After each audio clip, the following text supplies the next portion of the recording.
U505. Let me get a count of how many of you haven't seen the submarine before. If this is your first time, so you can raise your hand.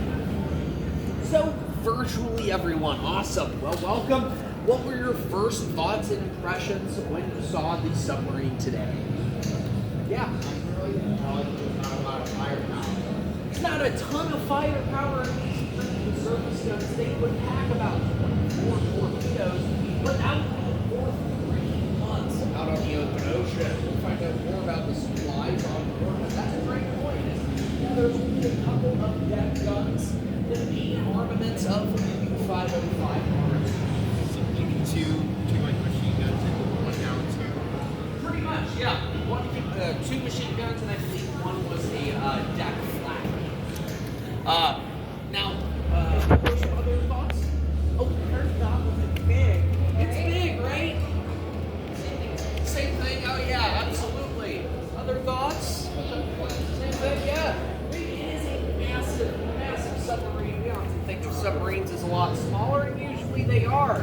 The U505 is an exception. It's unique. It is the only Type 9C German U-boat left in existence. The Type 9C was one of the largest classes of U-boats constructed by the German Navy during World War II. The other submarines are smaller, and they're also across the Atlantic. They're over in England and Germany. This is the only U-boat left on this side of the Atlantic in either North or South America. We'll find out more about how we got the submarine to the museum, but a little hint is that the captain of the U.S. Naval Task Force that captured this vessel during World War II, his name is Captain Daniel Gallery, and he was from Chicago, and specifically he grew up around here in Hyde Park. So I'll give you a clue as to how this might have ended up here in the first place. That has something to do with Daniel Gallery after the war, but up until that point, we're going to talk about the capture of this vessel by the U.S. Navy. The hunter-killer task group that Gallery led was 22.3, and it was captured on June 4th of 1944 off the west coast of Africa. Now, there were 59 German crewmen on board, and they had been on board working for the U505 since August of 1941 when it was commissioned. It was built in Hamburg in 1940. It is about 252 feet long. It's about 31 feet tall, and right now it weighs in at about 700 tons. With everything loaded, including every one of those 24 torpedoes, as well as 12 tons of food, a lot of diesel fuel, as well as ammunition for those deck guns and the crewmen themselves, would weigh about 1,100 tons. That's the from like from that the British made. Yeah, precisely. They are massive submarines, and this one especially. We'll find out more about the daily life of the crewmen on board, but suffice it to say, it was very unsanitary. These conditions on board the submarines, let's just say U-boats were designed as weapons of war first, and instruments of comfort second. There were no showers or baths on board, just to give you an idea of how these sailors were living. They would not take baths or showers for 3 months while they were on their war cruises. That's what they called whenever the U505 left port and would go out in the ocean looking for Allied shipping vessels to sink. So imagine not showering for 3 months, and worse yet, you're only given one uniform and 2 changes of underwear for that entire period. They would actually burn the clothing they were given when they returned to port. And worse yet, one of the 2 bathrooms, there was just not even enough room for storing all the food on board, so they actually used one of the 2 bathrooms on board as a pantry space for about 6 weeks of every war cruise. So imagine almost 60 people sharing one toilet. And it gets between 90 and 100 degrees inside the submarine as well. They were really moving around the equator, the hottest part of the globe. So it got very stinky. These boats were actually nicknamed Schweineboots by German sailors. That translates to pig boat because it stank really, really bad. But it's been 80 years. It's aired out quite a bit. Only smell is diesel. You'll smell that waxy cram toward the engine room. You guys can come on board though and pat the boat as you walk up the ramp. Just watch your step inside the boat. There are low ceilings and uneven floors. And one of these headphones, they're noise canceling. There will be some fire and explosions. Otherwise,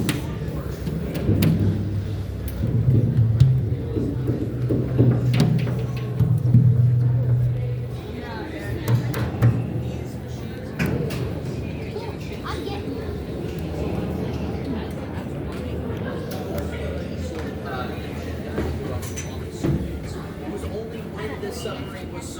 fast underwater than the switch to an electric motor. You guys can spread out around this area over here. We're going to stay in this room for now. You can check out the torpedo room over there. And the lead acid batteries are right under your feet. The lead acid batteries power the electric motor. Now we're on board the U-505. This is the petty officers' quarters. Now the petty officers were men who were originally enlisted into the German Navy, but were able to rise through the ranks to officer level positions. They are given pretty short jurisdiction over the ship. They're really only looking after the most immediate different component parts. You know, some would be in charge of areas of the electric motor room, some would be in charge of areas of the diesel, some would be in charge of the torpedo rooms and torpedo operations. But regardless, they get their own bunks. Now, there are only 35 bunks total on board, and there is a crew of nearly 60. And if all the officers are getting their own bunks, that leaves very few beds left for the rest of the enlisted men to share. And they had to share bunks. They used something called hot bunking. Feel free to, just sit around and don't mess around too much with the beds, but feel free to kind of pad them or sit on them for a little bit as well. I feel like now, these petty officers would get their own bunks. The enlisted men would have to sleep in the torpedo rooms. Those beds that you see in there, they fold into the wall whenever the torpedo room is in use.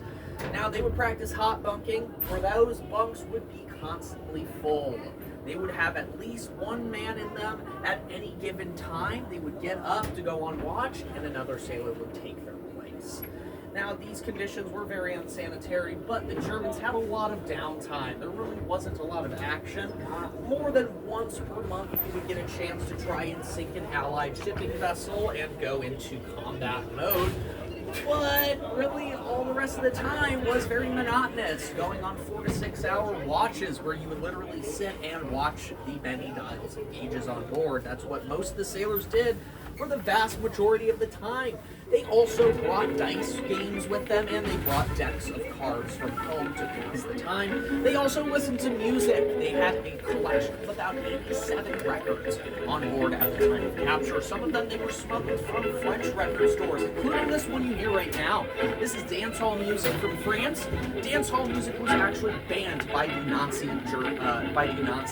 government in France as an entire genre, so they were technically not allowed to be listening to that kind of music, but you're out in the ocean for 3 months, no one's going to hear you.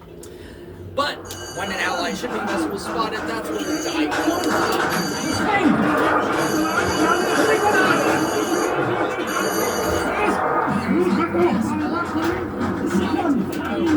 like this that are going to open the ballast tank. That's the hollow layer of the submarine that you walk through as you enter today. That will fill with water, adding weight to the boat, so it will dive to a certain depth. And when it needs to resurface, an air compressor removes that weight by blowing out the water from the ballast tank, so it'll lift back to the surface. It's all in buoyancy, the principle of buoyancy. Now, in the torpedo room, what they would begin to do is use large cranes. A small crane would be used to lift the torpedo above the floorboard. And if you look up on the ceiling in that torpedo room, you're going to see a couple of bars. And those are basically going to slide the torpedo onto any one of those 4 sheets. Once it is locked and loaded, you'll hear the dos, which is the German command for fire.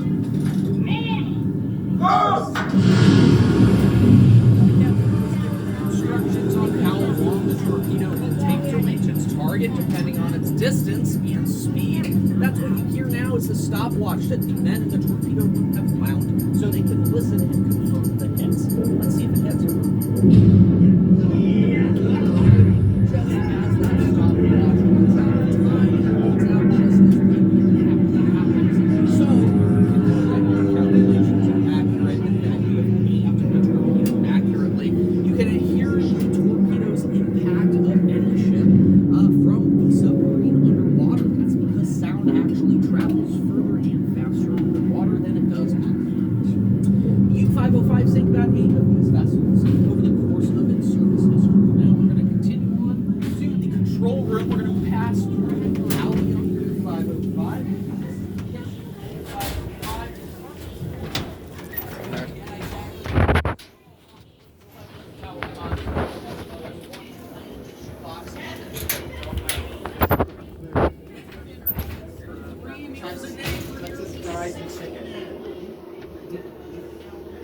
I should. I do. Yeah, you should.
Well, that is also the captain's quarter, or should I say the captain's nook. It's not really a quarter so much.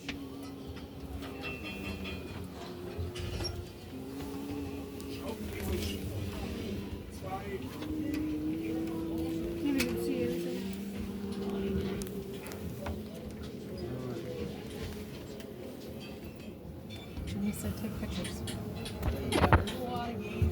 Hat sich an wie 3, vielleicht 4 Schiffe. What do you think? Could you do it, Caesar? Could you live on it? Lieber entfernt. I can barely be on it for the tour. Gewesen Steine. Are you kidding me? Those are the wings on the south side of the boat. Flaps that thing through the water as it swirls at high, so that it doesn't harm them or worse. In addition, you can see behind you under that glass is the navigation chart used on board, the original one. It shows the Cape Verde Islands off the coast of West Africa, and it was about 100 miles south of that the U-boat was captured. So, talking about that story, on June 4th of 1944, the third captain of the U-505, Harold Longa, was above us up this ladder. There was a floor right above us in that big conning tower, that big tower with the seashell. In that tower are the 2 periscopes, so he can observe his surroundings. And on that morning, he spotted American aircraft as well as destroyers, and he immediately noticed them as a hunter-killer group designed to take down U-boats. So he ordered a emergency crash dive. Now the crash dive is an emergency dive, as you can tell by how frantic that bell is compared to a normal dive bell. Not only are they going to open those ballast tanks, right, that's going to fill with water, but anybody not on active duty sprints back to the front torpedo room where we just were. Their goal is to add weight to the front of the boat to push it under the waves and out of sight of the American aircraft in just a few seconds. At 37 seconds it takes for them to actually submerge. So they do that by adding weight. They're going to basically throw their own bodies in a big pile in the torpedo room to push it underneath the water. So it was too late, right? Yeah, it's starting to be a bit too late. We'll see, because as they're underwater, they have to dive as far down as they can go. The U-505 can dive to about 750 feet before the ocean's pressure can crush it like a tin can. Now, the only way a U-boat could escape these sonar assaults, because that's what the Americans are using right now, that's the pinging you hear, is the Americans sending active audio into the water, hoping that the sound waves bounce off the hull and returns to the source of the American sonar, and thus they can track the location of the sub underwater. It's kind of like how dolphins use echolocation to find prey. Now, because there's sound traveling a lot faster underwater, any noise that the Germans would make on board, in a big metal tube no less, might give away their location. They had to try and dive as far as they could go so they could slip away and out of range of that sonar undetected. The U-505 had actually escaped a couple of hunter-killer groups this way, so Longa took the boat down to about 600 and eventually to 650 feet. But even at this depth, as you can hear, the sound of the ocean started to really strain against the hull out the outside. Now, before Longa could take the boat down any further, the Americans launched depth charges into the water. Now, depth charges are bombs that explode at a certain depth according to a barometer or pressure gauge inside the bomb. It hits a certain pressure point and it explodes. So it's like it's a way to it's like a warning to enemies. So it's like, Or, as you can hear, right, it can sink them as well. This is how a lot of U-boats were also sunk, were from depth charges. As the Germans held on, hoping that it doesn't actually blast into the submarine itself, the blast waves from the depth charge actually miss damage from the U-505. It doesn't directly damage it, but it knocks out the power on board. All electric systems on board were completely knocked out. And the boat, which had its rudder turned all the way to the right, had it jammed in that position once the electricity got knocked out. So the boat was a dead stick in the water, unable to be steered, and it began to tailspin toward the bottom of the ocean. That's when Longa made the fateful decision to empty the ballast tanks and resurface using the manual wheels this time instead of the electric ones. Once they leave out of this ladder, Captain Longa and his radio man Godfrey Fisher are opened fire upon by U.S. guns from the hunter-killer group. For 6 straight minutes, the ship is bombarded by American gunfire. Those are the bullet holes that you can see on the conning tower as you enter down the ramp today. Those are still the bullet holes from this encounter. Now, Godfrey Fisher was killed. He was the only fatality of this capture. Captain Longa was shot in the leg and wounded. And at this point, he ordered the crew to evacuate. This is why the Americans opened fire, not to try and sink the U-boat, but to try and get the German crew to leave as soon as they could. And as the Germans left, they were supposed to set scuttling charges. To scuttle something means to intentionally sink it. So they were supposed to set up a series of about 14 different explosive charges. These bombs were supposed to be armed to blow up the boat before the Americans could capture it. But on their way out under fire, they don't do a great job of arming any of them. So as they leave, those charges don't go off, and they had to unplug a sea strainer on the floor. I'm going to show it to you there, and we'll continue our story in the next room, how the Americans secured control of the U-505. I'm going to point out that sea strainer to you on the way there, and point it to the person behind you. That's the sea strainer. That's a pipe that runs directly into the tank. We're trying to flood it from there. Showing. Alright, folks, please stay on the right-hand side.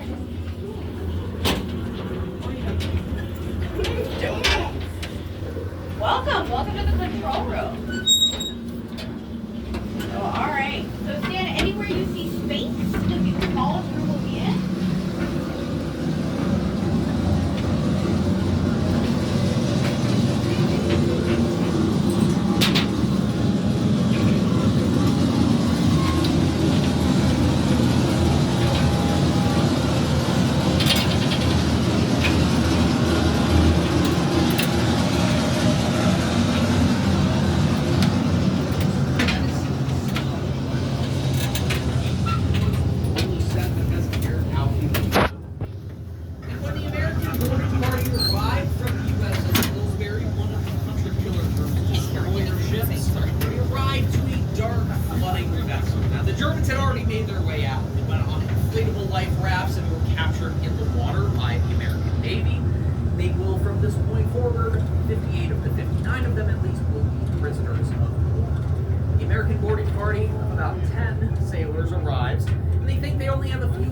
Or maybe a few minutes before the sub actually sinks, because they see it's flooding and then it's dark. They feel like the boat might already be heavily damaged.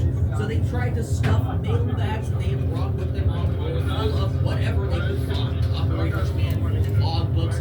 They did locate the 2 Enigma code machines pretty early on, at least, so they stuffed those in their own separate bag.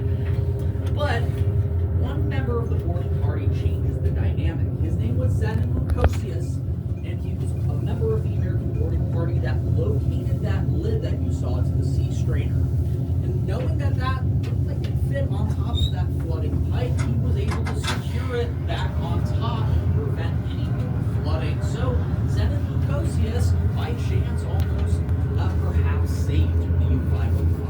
For us to still appreciate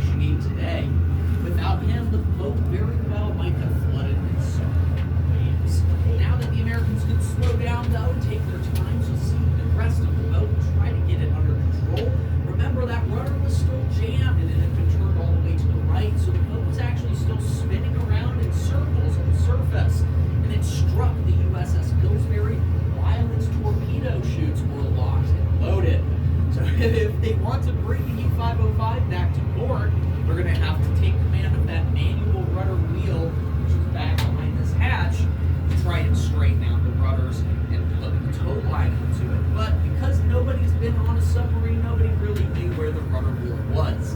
That's where a couple of clues left behind by the Germans comes into play. These two pipes that I'm lighting up on the ceiling right now, see how they glow in the dark? They glowed in the dark also back in the 1940s during World War II. And that's because the Germans, when constructing this vessel, used radium paint on these two rudder pipes.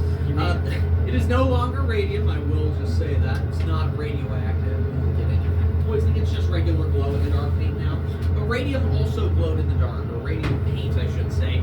So the Germans had this constructed with the boat. So in cases like this, where the power is knocked out, the boat is completely dark, the Germans can still find their way around. The crew can still just look up on the ceiling and trace these pipes back by using their flashlights. And now the Americans could do the exact same thing.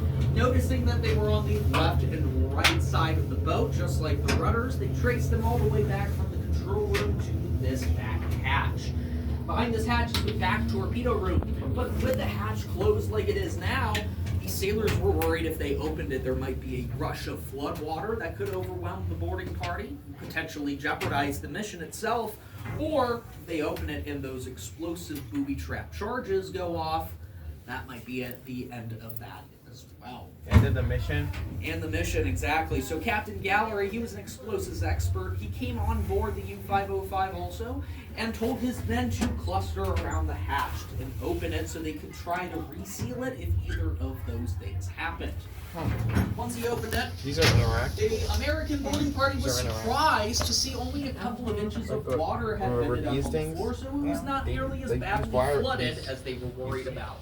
These In leaves addition, are there's no booby trap, and right down the middle, if you look there, at 12 o'clock, you can see the rudder wheel, that big wheel there, that controls the rudder. So for the rest of the afternoon, American sailors were busy trying to push that rudder the opposite direction because the motors were still off. Both the diesel engine and electric motor were turned off, so they had to do it without the sub actually running. So once they get those rudders straightened out, though, they're able to hook a tow line up to the front of the boat and pull it all the way westward across the Atlantic to Bermuda, to a British naval base there. That's where we're going to continue once we come off the submarine. We're going to talk more about what happens after the capture and how we got it here to the museum. So if you follow me, we'll go down the stairs, and I'll meet you at the base of the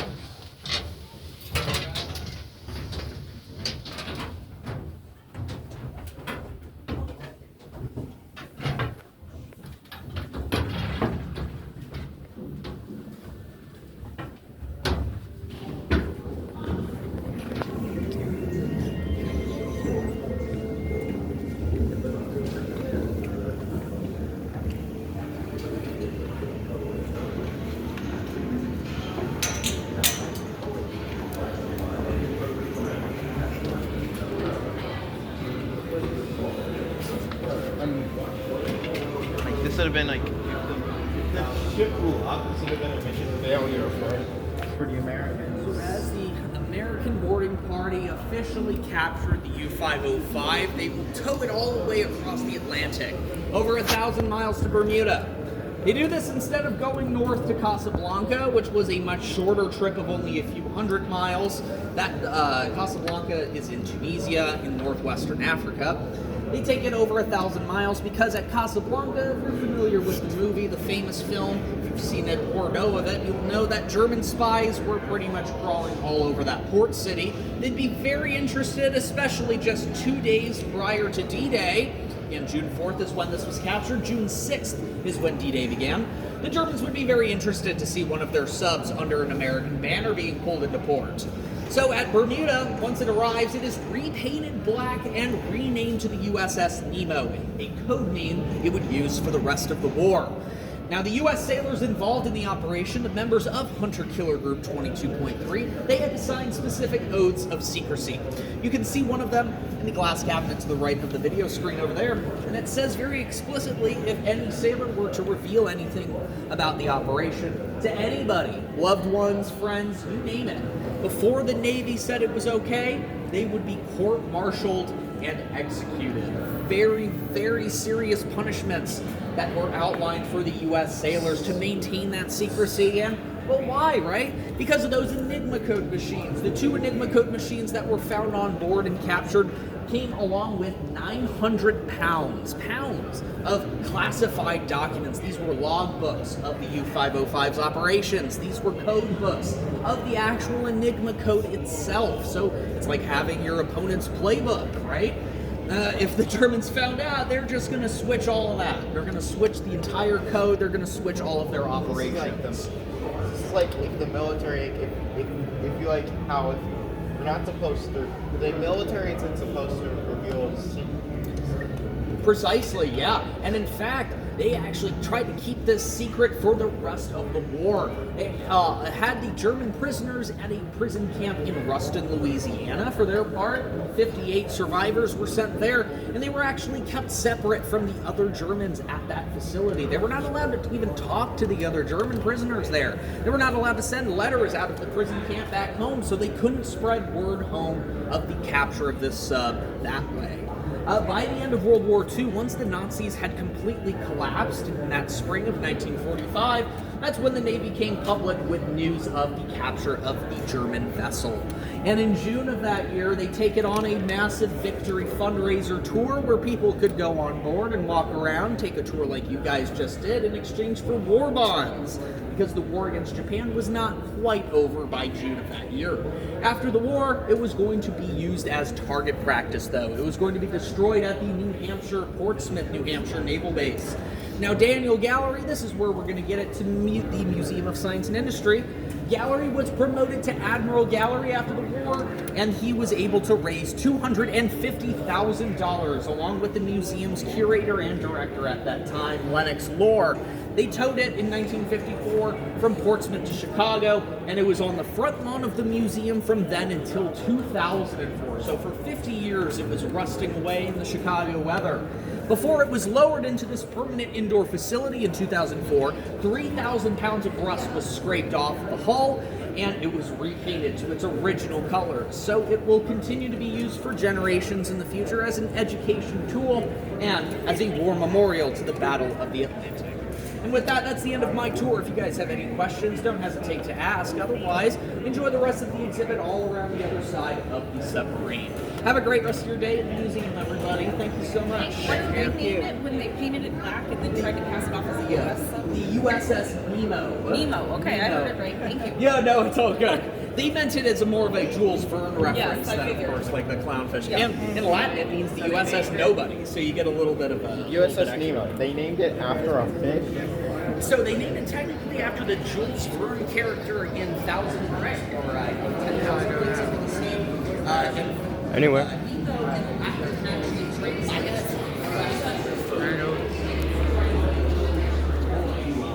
In the building and under the floor.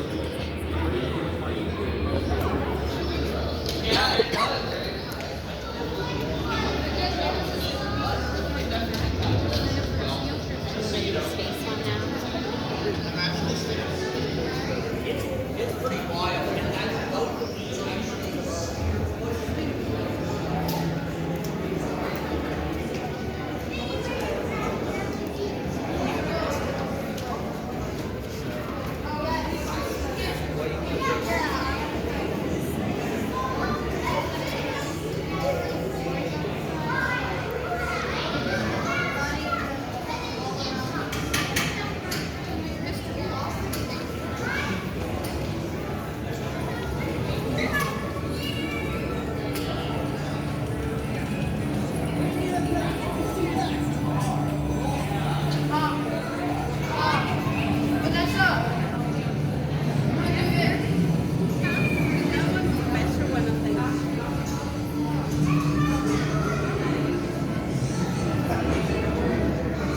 Two sides on the approach.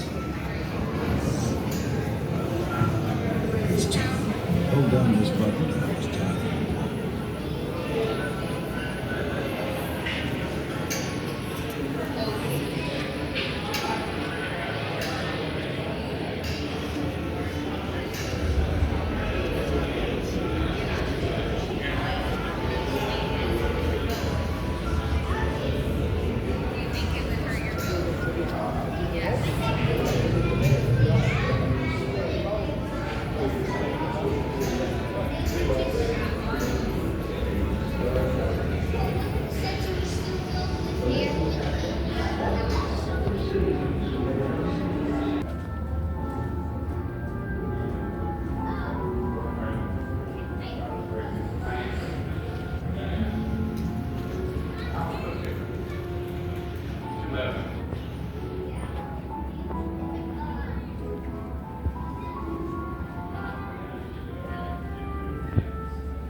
The journey of miles from Bermuda to Chicago is as amazing as any of the voyages this historic vessel ever undertook.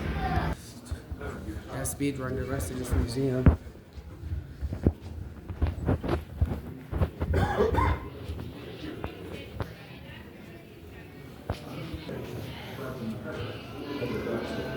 Known as Operation Drumroll, to his enemies, he promised total war.